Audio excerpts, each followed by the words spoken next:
સુરત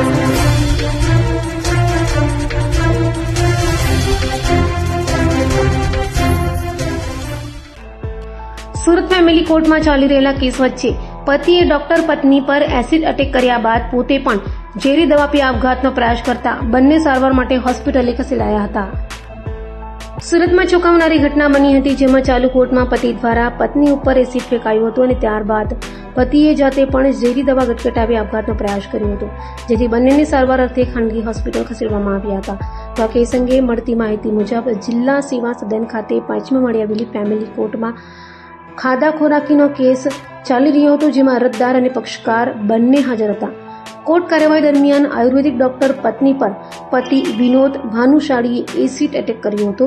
તો અગાઉ પણ પતિ દ્વારા પત્ની ઉપર જીવલેણ હુમલો કરી હત્યાના પ્રયાસનો ગુનો નોંધાઈ ચૂક્યો છે, જ્યાં ફરી એક વખત પતિ દ્વારા પત્ની ઉપર એસિડ અટેકનો હુમલો કરાયો હોય, જેને લઈ કોર્ટ સંકુલમાં ચકચાર મચી ગઈ હતી. કૃષ્ણા ગાંધી ફેમિલી કોર્ટમાં અમે અને બીજા એડવોકેટ કલીગ બેસેલા હતા અને અમારે પાછળની રોમાં બધા પક્ષકારો બેસેલા હતા. એમાં કોઈ હસબન્ડ વાઈફ હતો જેનો ખોરાકીનો કેસ ચાલુ હતો. તો હસબન્ડે વાઈફ પર એસિડ અટેક કર્યો અને એમને નાખ્યું, તો અમારા પર બી થોડું આવ્યું, પણ પહેલાં ખબર નહીં પડી. પાછળથી ચીચાચીચ થઈ અને એ લોકોએ બૂમાબૂમ કરી એસિડ અટેક, ત્યારે અમને ખબર પડી. અને પછી એ બેનને કંઈ રાઈટ સાઈડ ઓલમોસ્ટ બર્નિંગ થયું, એટલે એને લઈ ગયા છે અને ભાઈએ બી કદાચ સુસાઇડ અટેમ્પ્ટ કર્યું છે, દવા પી લીધેલી છે. એડવોકેટ મુકેશ બાંધણિયા સુરત કોર્ટમાં પ્રેક્ટિસ કરું છું અને આજે ફેમિલી કોર્ટમાં બગા સાહેબની કોર્ટમાં ફેમિલી કોર્ટનો મેટર ચાલતો હતો. એમાં પક્ષકાર પોતે બંને પક્ષકારો કોર્ટમાં હાજર હતા અને હસબન્ડ પોતે એસિડની બોટલ પૂર્વ આયોજિત લઈને આવેલો હતો અને પોતાની પત્ની ઉપર એને છાંટી દીધું, પાછળથી અટેક કર્યો છે અને ચાલુ કોર્ટમાં અટેક કરેલો છે. કેટલી ઈજાઓ થઈ છે આમાં મહિલાને, જે પતિ છે?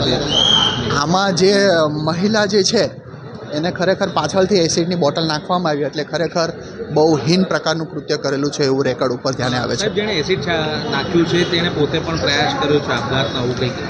હા, જેના ઉપર એસિડ છાંટવામાં આવ્યું છે એ ઘટના ઓલરેડી આ અટેમ્પ્ટ ટુ મર્ડરની આરોપી દ્વારા બીજી ઘટના છે, તેથી કરીને એણે પણ પોતે ઝેર પી લીધેલું છે એવું અમને જાણવા મળેલું છે. અગાઉ કઈ પ્રકારે આ પ્રકારે કઈ ઘટના બની હતી, શું હતું? હા, અગાઉ પણ ફેમિલી કોર્ટનો મેટર ડિસ્ટ્રિક્ટ કોર્ટમાં ચાલતો હતો, ડોમેસ્ટિક મેટર. એમાં કોર્ટમાં જુબાની આપવા આવેલા હતા પક્ષકાર, ત્યારે એમણે એક વખત પત્ની ઉપર અટેમ્પ્ટ ટુ મર્ડર કરેલું હતું અને પેટમાં ચપ્પુ ઘુસાડી દીધેલું હતું અને એનો કેસ ઓલરેડી ઉમરા પોલીસ સ્ટેશનમાં પેન્ડિંગ છે. આરોપી પોતે બેલ આઉટ છે અને તેમ છતાં બીજા પ્રકારનું કૃત્ય ફરી વખત કર્યું.